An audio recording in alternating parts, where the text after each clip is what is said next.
Good morning, everyone. And thanks for being here with us. My name is Bianca Machuda, and I am the Community Engagement Specialist with the Development Services Department. And I'd like to thank you all for joining us for the second session of the Land Development Academy. We are super excited. And these sessions offer a deeper look at the site plan review process.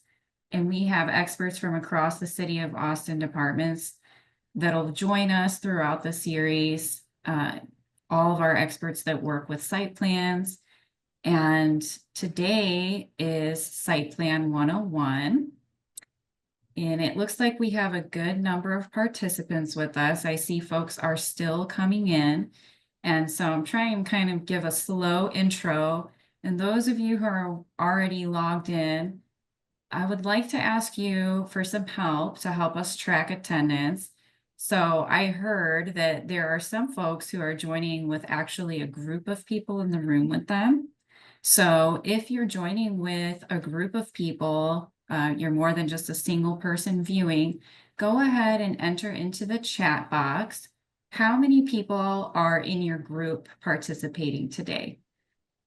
So if it's just one, you don't need to let us know that. But if you're in a room signed in as one person, but you actually have maybe a group of colleagues with you, go ahead and send us a message and let us know how many people are with you right now. And I see some responses coming in. Thank you. So before we get started, I would like to quickly review the engagement format for today's meeting. We have 1 hour set aside for today's program, and we are going to start with a presentation and we'll close with a Q&A. So questions can be posted to the Q&A bank by selecting that option at the bottom of your screen. And that can be done at any time during the presentation. And I just want to make clear that the Q&A box is separate from the chat box. You can also you can also ask your questions in person at the end of the session by using the raise hand function, which is also at the bottom of your screen.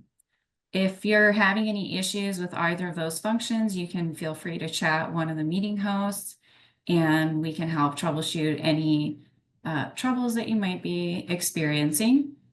And while we hope to be able to answer all of your questions, if there's a question that we don't have the information for, we will post a follow-up response, and we will have a written summary of all the questions and answers for you. That will go out via email to all the attendees today. And I would also like to note that the meeting is being recorded. And so you'll all receive a link to the presentation and the recording as well.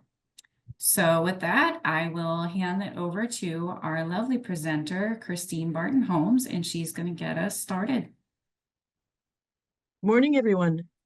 Christine Barton Holmes. For those of you who don't know me, I'm the program manager for the site plan review team within the Land Use Review Division of the Development Services Department. And this is the Site Plan 101 presentation. So this is similar to the training that we do within our teams. So after this, you should be ready to do site plan reviews yourself. Next slide. Okay, so we have the engagement format that Bianca talked about. We have the Q&A and also the chat. Next slide. So the process, how do you even get a permit to build a city on rock and roll? And what is a site plan? If you're asking a site plan reviewer, there's 3 different things that it could be. The main thing is going to be an overall plan set for a commercial or multifamily construction project. That's what my team reviews. A site plan is also the sheets within that plan set that show compliance with zoning overlays, any other requirements that that site may have. And lastly, it refers to my team. We are the ones who review those site plan sheets and the overall set. Next slide. So for plan review and case management, that describes the process that we go through to get eventually to permitting. We do both the plan review, and site plan and subdivision are unique in that the reviewers also do case management. We just make sure that all of the plans have enough cowbell to build a city on rock and roll. Next slide. So we use a lot of different tools to review projects. We use Property Profile, which is a fantastic tool. If you haven't used it, I believe there's a link at the end of the slideshow, or we can send you the link. It's a wealth of information about properties throughout the city. We use Amanda 7, our database. When she works, she's fantastic. She's a little cranky sometimes, but we still love her. The stack of binders you see, that's if you printed out Municode. Those are the original hard copies of the land development code, part of it in that red binder. And then all of the gray binders are different criteria manuals. So we have a lot to look at. Contrary to popular belief from our mothers when we went to planning school, we do not use SimCity. It doesn't allow for mixed use zoning, so not that useful to us, but we do use a lot of coffee. Next slide. So case management is one of the primary tasks, or our two tasks, and it's basically a lot of cat herding. We herd cats, we are cats, a lot of chasing people around and trying to track down information, schedule meetings, get questions answered, or get the right person to answer the question, that kind of thing. So that is case management. Next slide. And the computer side of case management, this is Amanda 7. So we work with every discipline. We coordinate all of the reviews. If a reviewer is late, we pester them. We resolve conflicts, usually between two sections of the code, but occasionally between reviewers as well. And we also help prepare and send out the master comment reports. And there's a lot more that we do, but that's the meat of it. A typical site plan will have about a dozen reviewers, give and take, depending on where it is in the city, what the request is, what's being reviewed, any special overlays, that kind of thing. But you can see in the list there for Amanda, we have ATD engineering review, which is now TPW. We have drainage engineering, environmental, fire. We also now have wild urban interface, or WUI, wildland urban interface, for the areas that are more prone to wildfires. We have transportation engineering, industrial waste, parks and recreation, site plan plumbing, right of way, traffic control, and there's several other reviews that aren't shown there as well. And you can see in the columns, some of them say rejected and some of them say approved. Rejected is just Amanda's term for it doesn't meet code yet. It doesn't mean that we're rejecting the project outright. It's kind of a harsh word, but it's not meant to be. It just means we're still working on the project with you. And approved obviously is approved. And usually a plan will go through a few cycles of rejection before we get to approval to make sure that every reviewer's comments are being met and that the project fully complies with code. Next slide.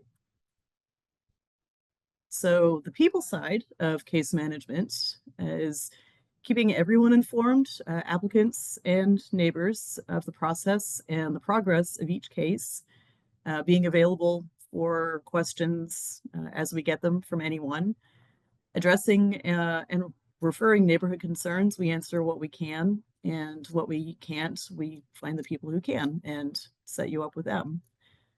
We also translate a lot of technical and bureaucratic language to human language. We really like our abbreviations and our lingo and get carried away with them sometimes. So we try to rein that in so that we're not speaking just a bunch of jargon and alphabet soup. We do pre-application meetings. I'll get into that a little bit more later, but those basically are discussing design standards, regulations, and waivers and exceptions. We manage expectations. We try to be realistic about when we think we're going to be able to approve something, what's going to be needed for that project, what the deadlines are. And we also manage extensions. If a review is running really long due to a particular review group finding something that wasn't anticipated during the initial design, then we'll add time to the review to account for that. If needed, we will schedule the public hearings, and then the part that everyone likes best, including us, we get to issue the final permits. That is our favorite part of our job. Next slide. So pre-application is when the process begins. And there's two different ways of doing pre-application. The most common is informal meetings, and these may involve many disciplines. So they might just have one person besides the applicants. And it's usually to just kind of do an overview of code requirements for a particular site, see what the options are, if subchapter E is needed, that kind of thing, and then provide some early input on design ideas. And this is a little bit more in depth than our colleagues at Land Development Information Services do, LDIS, formerly known as DAC. They will do overviews for pre-application questions more like, can I do this thing on my property? And they will say more or less yes or no, or you could do it this way. And then once they find out that you can do the thing on the property, then they will come to us and say, how can I do this thing? What does it need to look like? What am I going to need to provide in terms of parking or open space or what have you? So that's the informal process, and it is free because we want to try to make things easy on everyone. So very informal, but also very free. Next slide. So the more formal method is concept site plans. There is an application for these, and there is a fee associated. These are usually a one and done review that's very specific to questions being asked. So it's clarifying specific requirements. It might be looking at subchapter E, if you can get design waivers, or if you can get a driveway waiver from TPW, that sort of thing. So it may include some formal action on waivers and exceptions if they're administrative only. And there's usually at least one meeting, usually a couple, with each discipline that's affected. And after the meetings, after discussion and some back and forth on clarifying the requests and getting information, then we send out one report along with written approval for alternative equivalent compliance or any administrative waivers that you've asked for.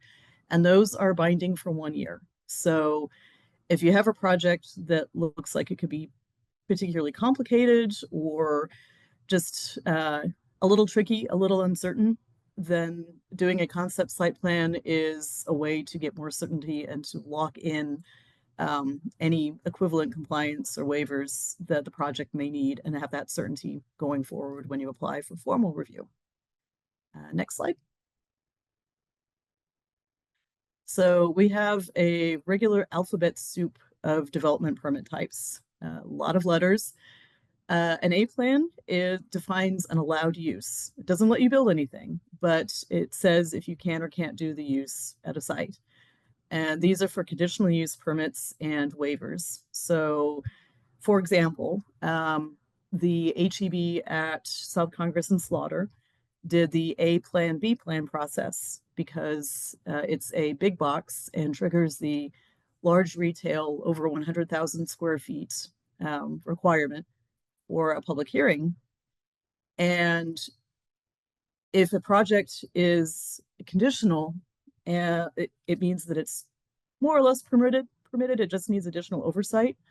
So that process typically is used to see if there are any conditions that the commission may impose when they approve a project, or even if it's going to be approved, which it always is.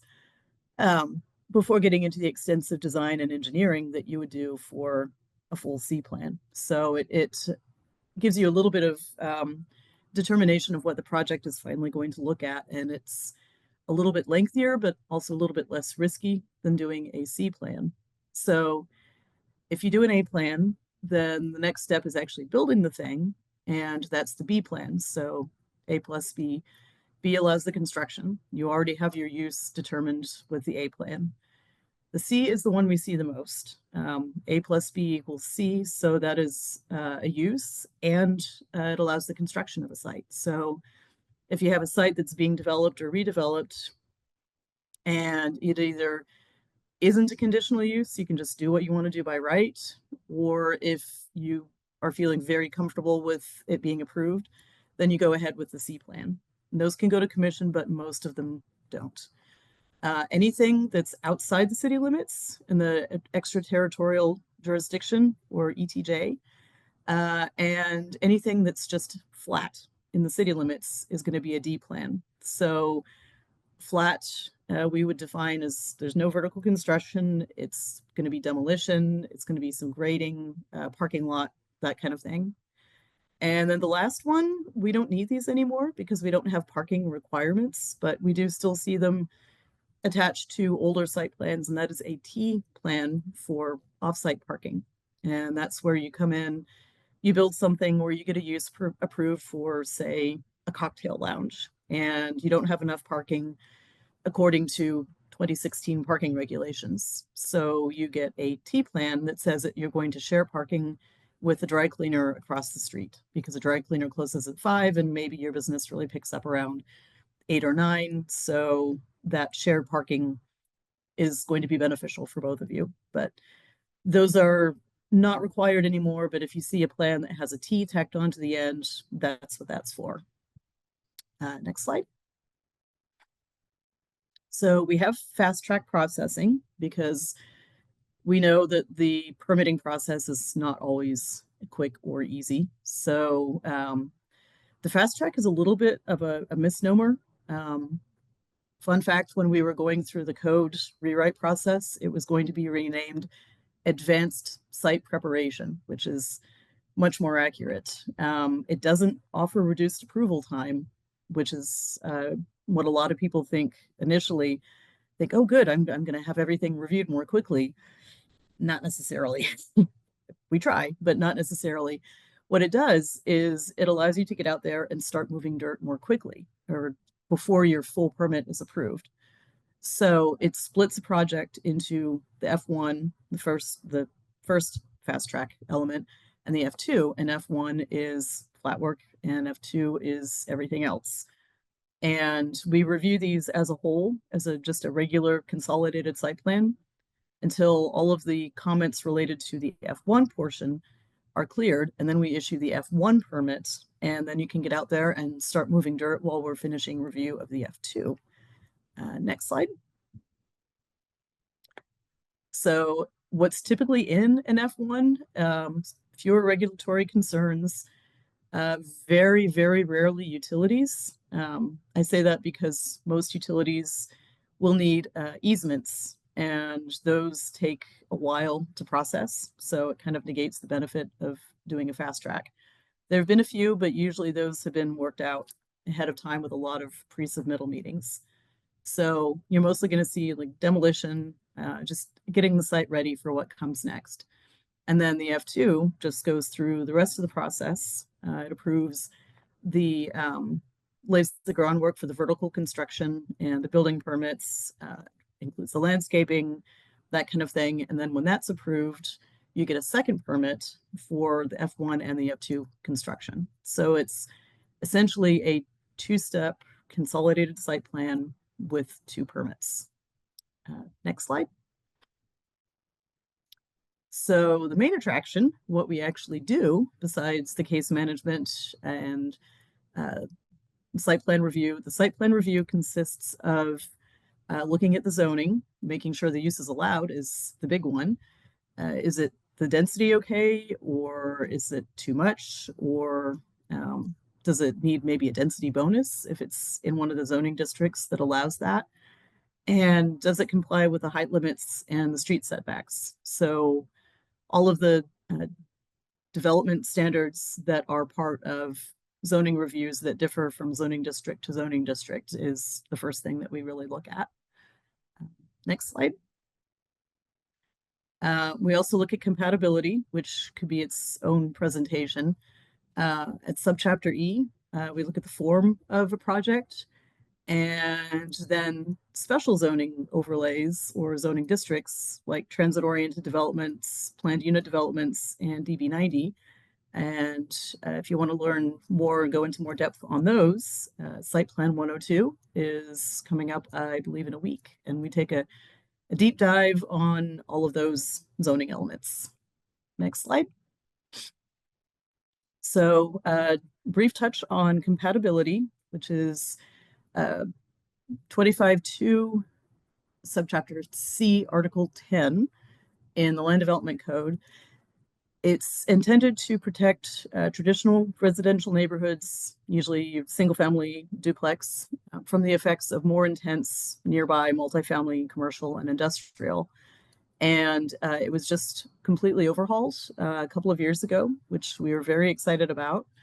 It's a little bit more fine-grained now, a little bit more specific. And what it does is it reduces the permitted heights near houses, so you don't have a giant building looming over you. It increases the setbacks between the higher intensity commercial multifamily uses and the lower intensity single family duplex uses.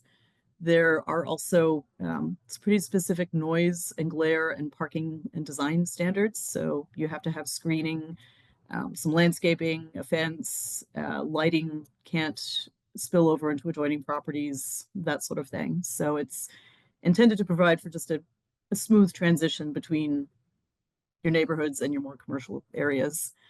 The screening requirements since the overhaul are now in 25.8, and the site development standards are in 25.2. 25.8 is more the environmental section of the code, so we look at those in conjunction with the environmental reviewers. Next slide. And subchapter E, commercial design standards, looks at urban form. And when we say urban here, we're not meaning that we want to turn all of Austin into downtown. What we're saying is this is the city, this is the developed area, and we want it to continue to develop in a way that is supportive of people walking, transit, that sort of thing, but is also respectful of its current context. So urban in this form just means very generally developed. It could be suburban, could be downtown.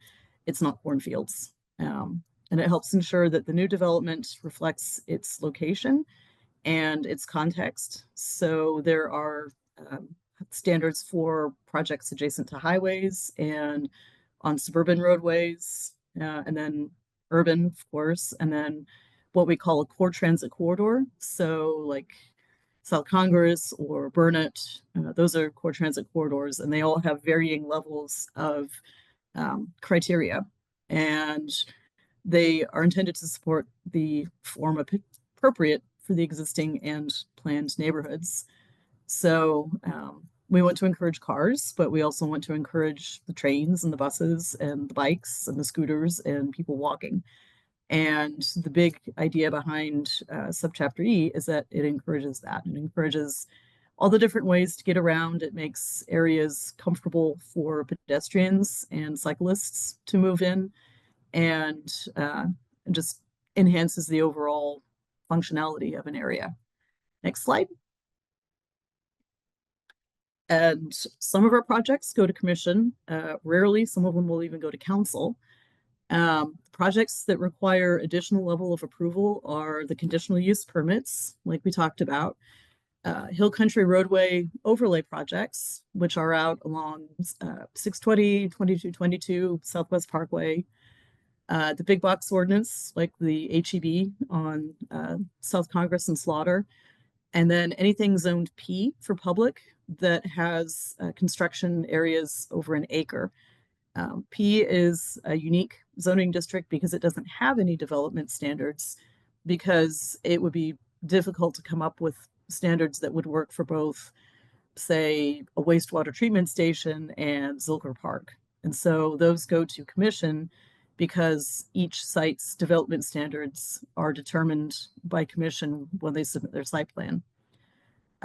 Commission also approves waivers to some of the compatibility and environmental standards, and the EV board will advise commission on environmental waivers. So if they need cut fill, which is basically adjusting the grading of the site so that buildings, sites can be built, developed, those will go to the environmental board, and then we take the results of that hearing to the land use commission, and they will issue the ultimate approval. Next slide. So conditional use permits, or CUPs, they require additional oversight, and that is because they are uses that may have a significant impact on neighbors, like daycares in certain zoning districts. Cocktail lounges are a big one. Certain types of residential in certain districts, and also late hours cocktails for restaurants. So next time you're enjoying a mimosa at 1 a.m. at Kirby Lane, that's because they got a conditional use permit. An interesting conditional use that we see a lot of is for outdoor recreation. So if you live in a subdivision that has its own community center with the pool and the meeting room and maybe a tennis court or pickleball court and a playground, they probably got a conditional use permit for that. And that's intended to make sure that you've got this recreational use that everyone wants to enjoy, but the people living closest to it don't have to put up with the extra noise and lights. You know, it tries to minimize those as much as possible. So think of that next time you're at a pool in your subdivision, if your subdivision has one. The commission will hear the request and they can approve it, or they can deny it, or they can approve with conditions. And the conditions are usually things like hours of operation, or when trash can be picked up, lighting, if lighting needs to go off, that kind of thing. So those are typical conditions. Next slide, please. So Hill Country roadways, again, like 620, 2222, Southwest Parkway, those are the typical ones, and they are intended to preserve the greenery and the open space that you see when you're out driving in the Hill Country. They limit impervious cover because most of them are also over watersheds, sensitive areas like aquifer recharge, Barton Springs zone. They increase the required setback from the road, so the building has to go much farther back on a Hill Country roadway than it would on, say, North Lamar. This is another one we work closely with environmental reviewers on, and these do review land use commission, or do require land use commission review and approval, but they can only approve or deny. They can't impose any conditions, and very rarely we get requests for certain waivers for the Hill Country roadway.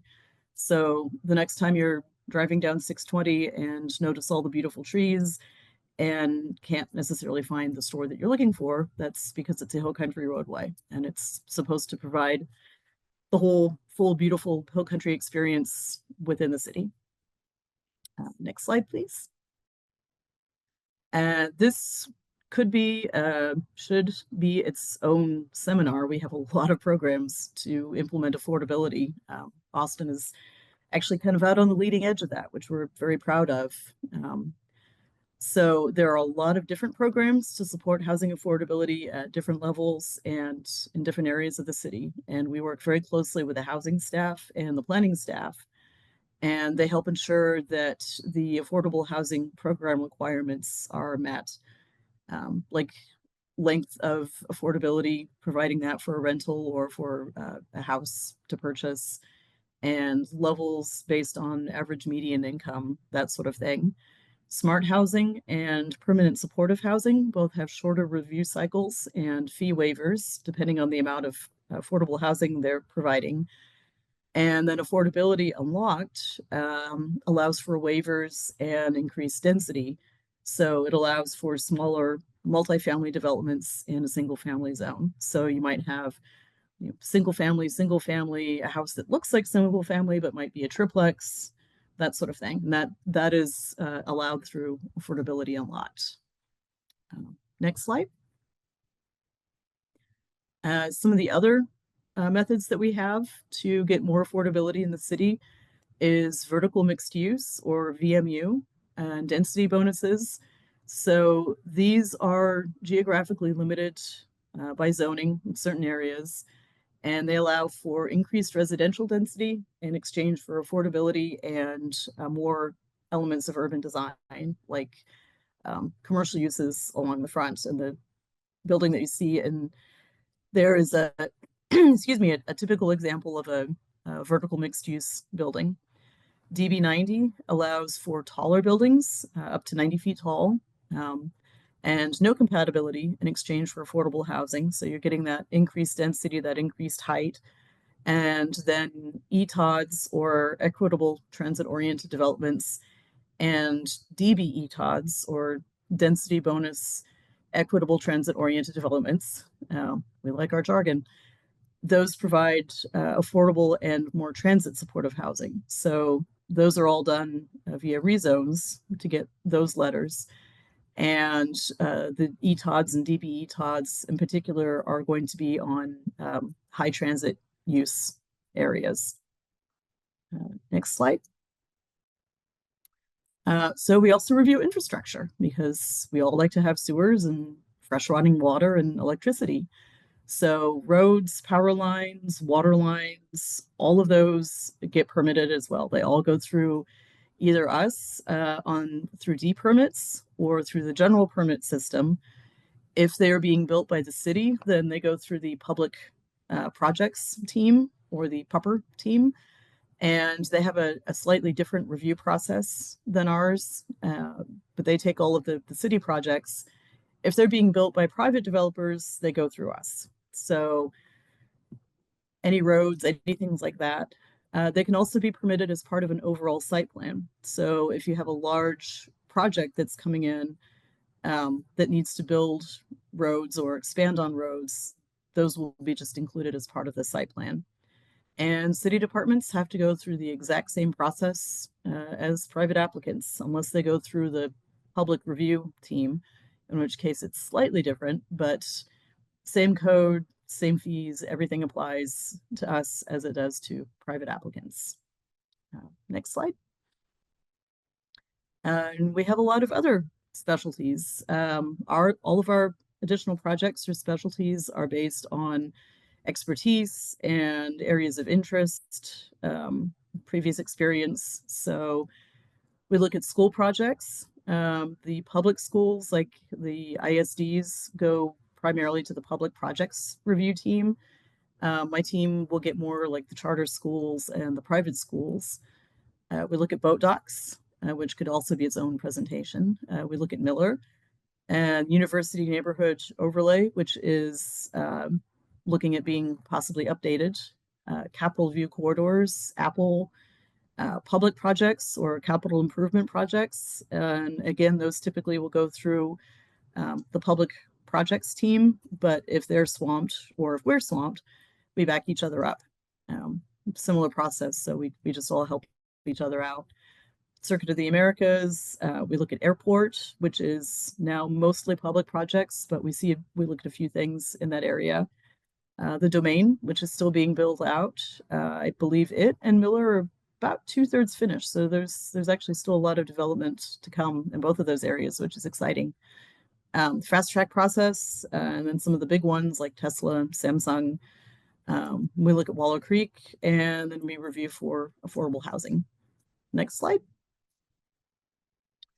And these are some links for the Land Development Academy if you want to sign up for a Site Plan 102 or any of the other great presentations that my colleagues are putting together. The public meetings, if you want to attend and see what we're up to, are linked there. Unicode. Chapter 25 is the one that we primarily rely on. Chapter 25.2 specifically has all of the zoning requirements, development standards, overlays, all that sort of thing. It's all in 25.2. Makes some great reading if you can't fall asleep at night. And then site plans, exemptions, corrections are linked there. The development center to get appointments. My team doesn't do appointments through, I believe it's Time Trade or the whatever software is used for that, because we work with applicants and neighbors directly on specific projects. So typically people will just contact the case manager for that project for appointments to look at the plans or set up a meeting to discuss, what have you. And then finally, property profile, which is a really great resource. And if you haven't checked it out, I would encourage you to do so. Next slide. Okay, if you have any questions, feel free to email me or any member of my team. We are all here to help. My email is at the bottom, and we also have a resource email account that I believe we all have access to that we can check. And then, of course, if you're working with a project, a specific project, you can always email your case manager any questions. Thank you.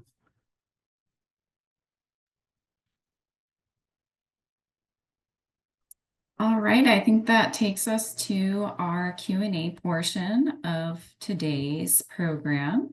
So, as I mentioned at the beginning of the program, there are a couple of ways that you can ask questions. One option is to continue posting your questions into the Q&A bank by clicking the Q&A icon at the bottom of your screen, and I can go ahead and read your question.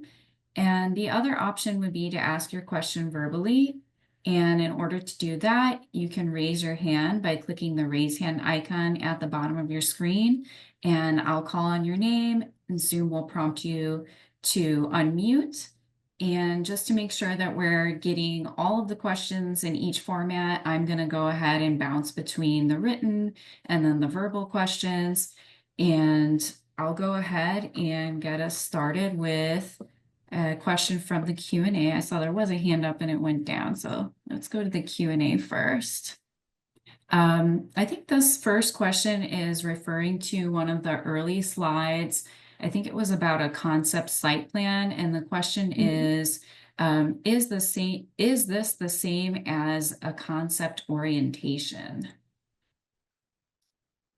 I'm not sure what a concept orientation is. The concept site plan is kind of a preliminary site plan that will show mainly the elements that have questions about them. So it's not going to have full engineering, typically not going to have full drainage and water quality worked out or full landscaping. It's going to be focused more on like if they need a waiver for driveway width, that sort of thing. So it's a pretty basic set of plans that we're working on.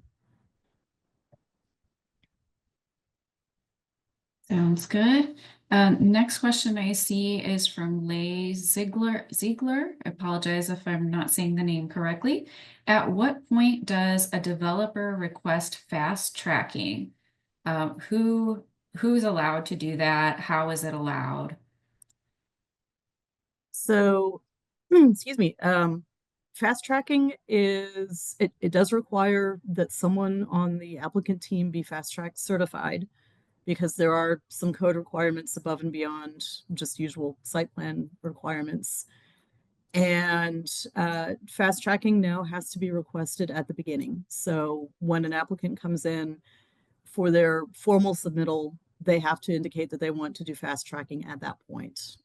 We've allowed applicants to switch into fast tracking midway through the review process, and we found that it can end up being confusing and add time to everyone. So now it's just fast track from the beginning, period.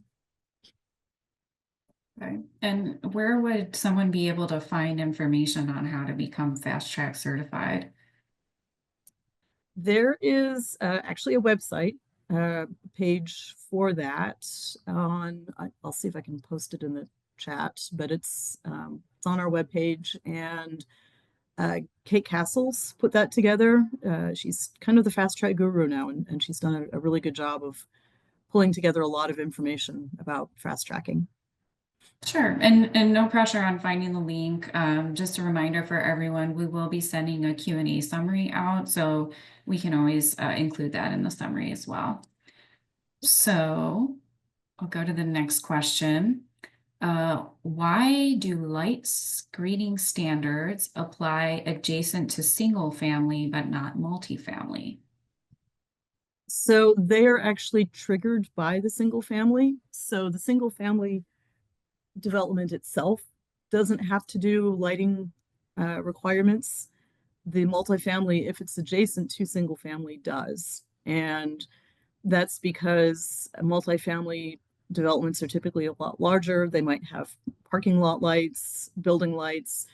The buildings are usually taller. So the intent is to limit the impact of the commercial, not just multifamily, but any kind of commercial. Intent is to reduce the impact of their lighting on the adjacent single family, but the single family doesn't have to do anything. Okay. And I'm not sure if the question was meant to also ask, like, is there any light screening standards that would protect a multifamily building? If it's adjacent to other commercial buildings, not with compatibility. Subchapter E also provides for lighting requirements, and those are that the lighting be fully downcast. So it has to just, basically the light on a site that is commercial has to stay within that site. So there's a type of plan called a photometric. We don't review those, but I believe building plan does, and it's an analysis of how much light in lumens is at the property line. And if it's too high, like if there's any lumens going over the property line, then the lighting needs to be redesigned so that it's contained within the site. Interesting, thank you. And thanks for all the questions, all. This is great. I'm going to keep going on our Q&A box. And remember, you can continue to submit those questions through the box, or you can raise your hand as well if you prefer to speak. I have another question. Is there a way to petition for revocation of a CUP? I think that's conditional use permit. Not directly. There are 3 possible stages where you would be able to address the conditional use permit and what's being asked for. The first one is at rezoning. So if they come in and they know they're going to want, say, a cocktail lounge, then they have to have CS1 zoning specifically, unless they're downtown or in a couple of the TODs. So the first step would be, if you know they're going to ask for CS1 zoning, you can go to the commission and council hearings at that point and share your concerns with the officials there and see if they'll impose any additional conditions or if they would deny it. The second step would be, if they approve it, you can appeal that approval, which will go to council. The next step would be, if the CUP is, or sorry, if the zoning is approved and the applicant comes in for a conditional use permit for a cocktail lounge for the site plan, once the zoning is done, they have to come in for the site plan to actually build the thing. Those would also go through the land use commission, and those are also public hearings. And then the other step would be code enforcement. Like if they're just being incredibly loud or they're parking all over the neighborhood, that sort of thing, then 311 would be the best resource at that point. But directly revoking a conditional use permit, there would have to be reasons for it, and those reasons would come through the enforcement process. Great, thank you. And next question, switch gears.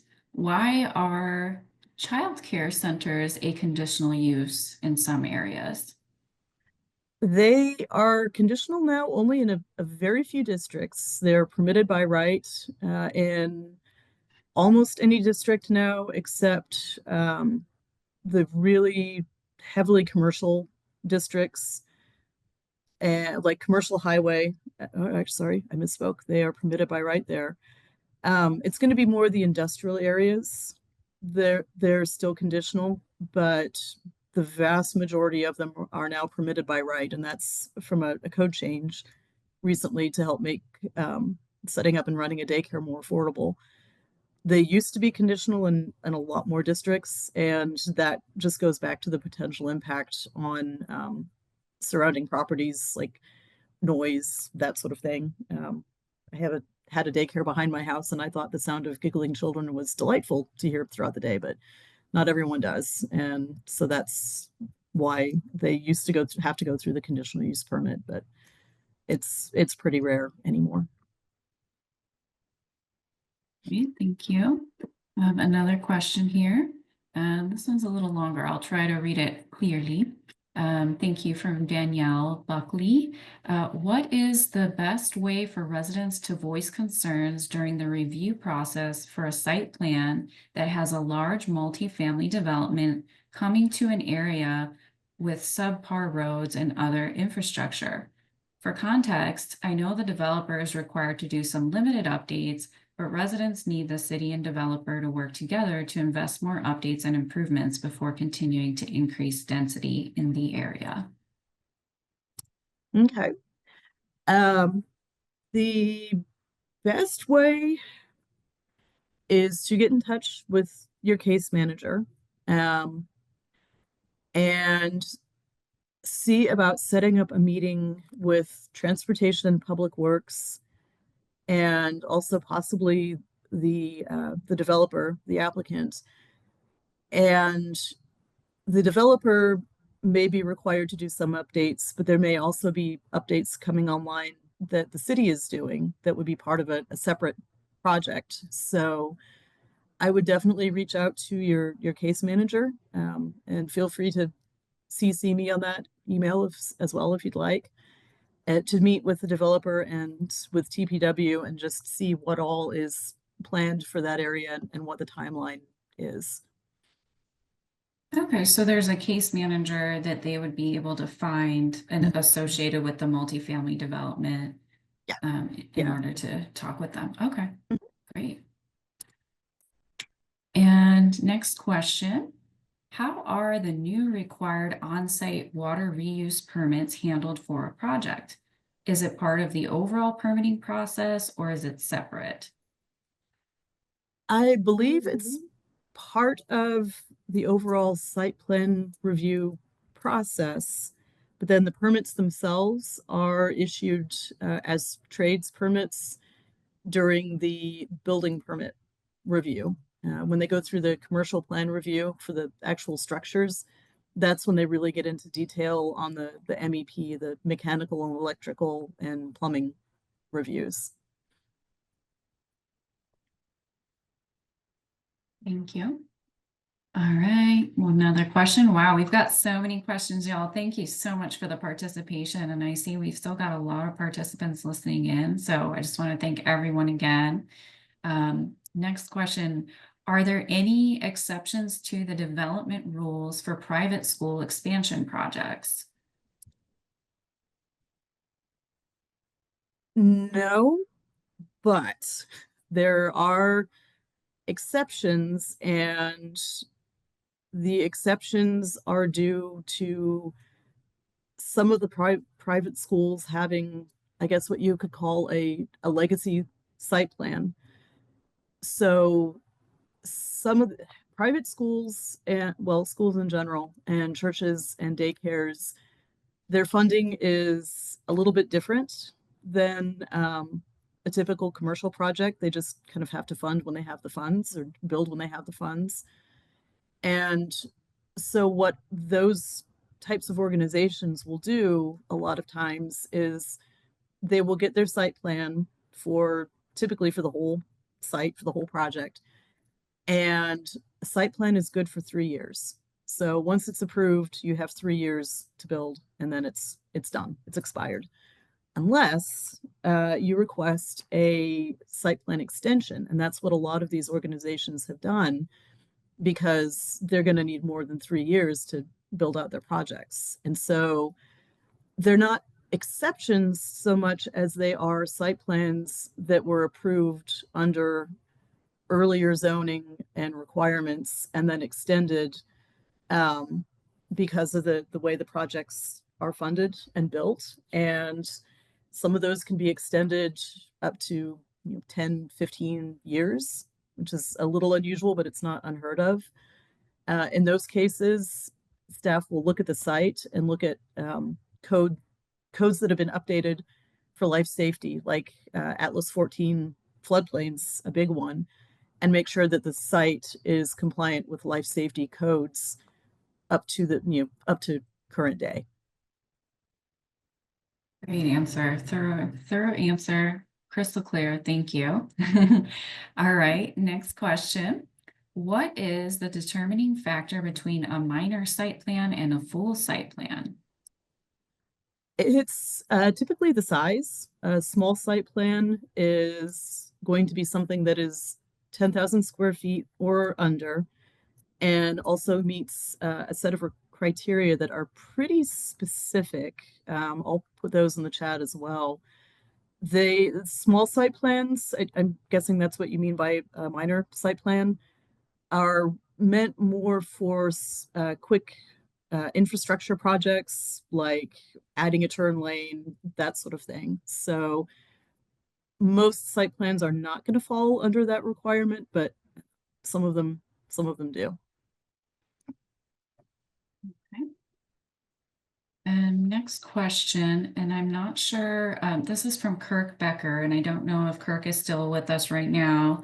I'm not sure what they're referring to. They say, can code enforcement enforce these standards? Kirk, if you're here, would you raise your hand?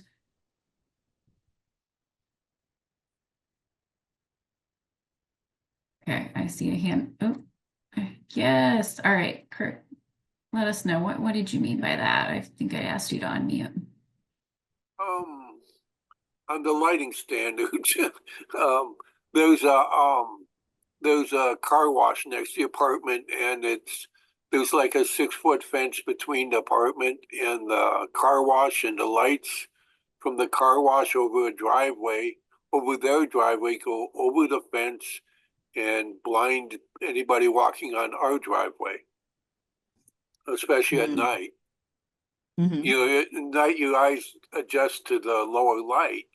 And then as you come around the curve, there all of a sudden you got that super bright light shining right in your eyes. Yeah. Code enforcement can enforce the standards, and if something is approved and built, and then we find that it was not built to requirements, then it may need to be redone. That has happened before. A project has to meet its site plan the site plan that's issued and approved. The project has to be built to those standards, and the site plans all include a standard note and graphic that say they are going to comply with subchapter E lighting requirements and compatibility lighting requirements. So if code enforcement goes out and finds that they're not meeting those standards, then they will have to modify their lighting to meet those standards. Okay. Good question, Kirk. Thank you so much.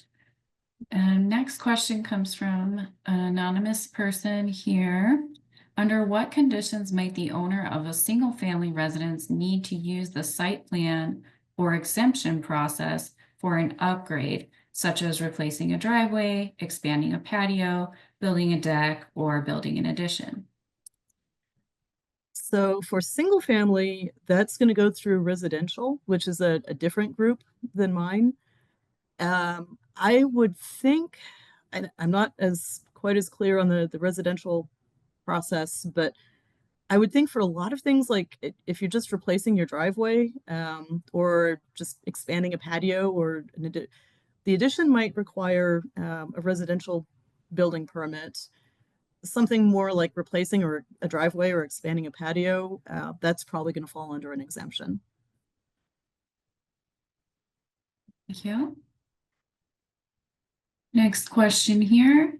Do applicants hire people to walk their application through the permit approval, the building process as well? Sorry, do applicants hire people to walk their application through the permit approval process and the building process as well? Or does the anticipated construction company include it as part of the project? It depends. For the really big projects and the complicated ones, they will typically have someone who is processing the application for them. But we also get a fair number of small businesses, mom and pop shops who just want to open their business or expand. And I admit getting a site plan is not an easy process, but we will do what we can on our end, while still remaining neutral and everything, to help them get the permit. So sometimes it is just the applicant taking the permit through the whole process, and we'll try to help out with pointers and assistance where we can in that case to try to make it a little bit easier for them. Thank you. All right, next, and we're almost wrapping up. I think we actually will get to all of our questions. This is our last Q&A box question, and then I think we have one more in the chat that I'll try to get to. Can you explain the site plan corrections and revisions and what can fall under each? So a site plan correction can only be done to an active site plan, meaning that it's under construction, or in the case of a fast track project, part of it may still be in review. Corrections are typically done for plans that once the construction company gets out in the field, they may realize that the conditions don't exactly match what was shown on the plans, and so they need to adjust them. So most site plans will go through at least a few corrections during the construction process. Once that process is finished and the site is completely built out, they've got their certificates of occupancy, a few years have gone by, and they decide they need to expand one of the buildings, then that would be a revision. So once a site plan is approved, then it would go through the revision process, and you can revise plans ad infinitum within certain constraints. Our rule of thumb is that you can add building additions, but not additional buildings with a revision. That's true within the city limits, and of course, there's always an exception that proves the rule. If you're out in the county, you can add buildings with revisions because we don't issue building permits in the county. And if you're doing a massive overhaul of the site, like say you have a small office building and you want to triple it in size and turn it into apartments, that we would probably require to be a new site plan because it is such a big change, not only to the building, but also to the use. So revisions are relatively minor typically, and done after approval, and then corrections are generally very minor and done during construction. Right. Well, I think that is all we have time for today. So thank you very much for those wonderful questions and answers. It was an amazing presentation. I want to remind everyone, all the registrants today, that you'll receive a link to today's meeting materials, and we'll also include responses to any unanswered questions from today's meeting. I think we only may have had a couple that we didn't get to in the chat. If you have any additional questions come up that you didn't have an opportunity to ask, you can always email us at dsdcommunications@austintexas.gov. And I believe also Christine had posted some links to her site, her team's email addresses. and we'll be happy to get you the information that you need. Also posted to the chat was an engagement survey, and that's what that QR code was that was up on the slide. So if you would, please take a minute or two to provide us with feedback on today's engagement. Let us know how we did, and we are always looking to continue to improve. Finally, if you are interested in further educational classes, check out the Land Development Academy webpage, which was also put in the chat, and I think there's that QR code that takes you there as well. And we will have another course coming up this coming week, May 19th, and Christine's going to be joining us again to give her presentation on Site Plan 102. So if you like today, definitely come next week. And that's all I have for you today. Thanks again for everyone. And Christine, do you have any closing words you'd like to share with us? Just thank you to everyone who's attended, and thank you for all the good questions. All right. Thanks, everyone. We'll see you next week.